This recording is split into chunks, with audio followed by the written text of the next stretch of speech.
Une transition, ça ne veut pas dire une rupture, ça veut dire que nous pouvons continuer en partie avec les énergies fossiles, mais que progressivement, les renouvelables prennent de plus en plus la part importante. C'est ce que nous vivons au Maroc. Nous avons eu une politique volontariste dès mars 2009, très forte, portée au plus haut niveau de l'État, pour l'éolien, pour le solaire, pour l'hydraulique. Aujourd'hui, on peut ajouter la biomasse, parce qu'il y a des projets aussi biomasse qui se mettent en place, mais nous sommes dans un schéma volontariste.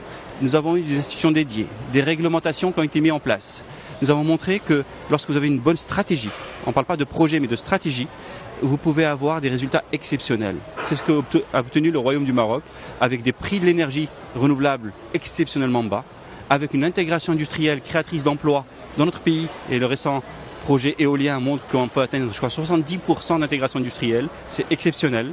Donc nous voulons que nous gagnions à tous les niveaux. En plus de l'impact social de ces projets sur les régions où ils sont développés, Ouarzazate pour le solaire, mais l'éolien sur plusieurs sites. Et là aussi, dans le solaire, nous avons Midelt, nous avons toutes les régions du sud. Et nous avons la chance aujourd'hui d'avoir des beaux projets éoliens, même à l'Aïoun.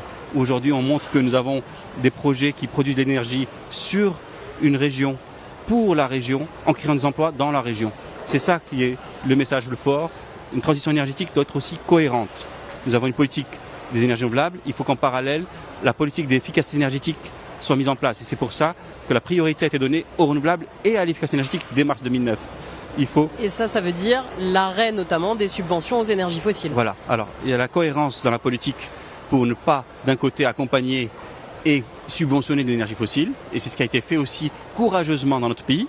On a arrêté les subventions aux énergies fossiles, pas totalement. Certaines continuent à être subventionnées, ça doit se faire par étapes pour des raisons sociales, mais nous sommes dans un schéma volontariste pour cela. Deuxième chose, l'efficacité énergétique, très importante dans l'industrie, dans le transport, dans le bâtiment, dans l'éclairage public, dans l'agriculture. Tous ces secteurs, on n'a plus le droit de gaspiller de l'énergie. On développe les renouvelables, on réduit, parce que la transition énergétique et dans l'atténuation au changement climatique, on dit, quand on parle d'atténuation, c'est les énergies renouvelables et l'efficacité énergétique. Ces deux politiques doivent être accompagnées d'une façon parallèle.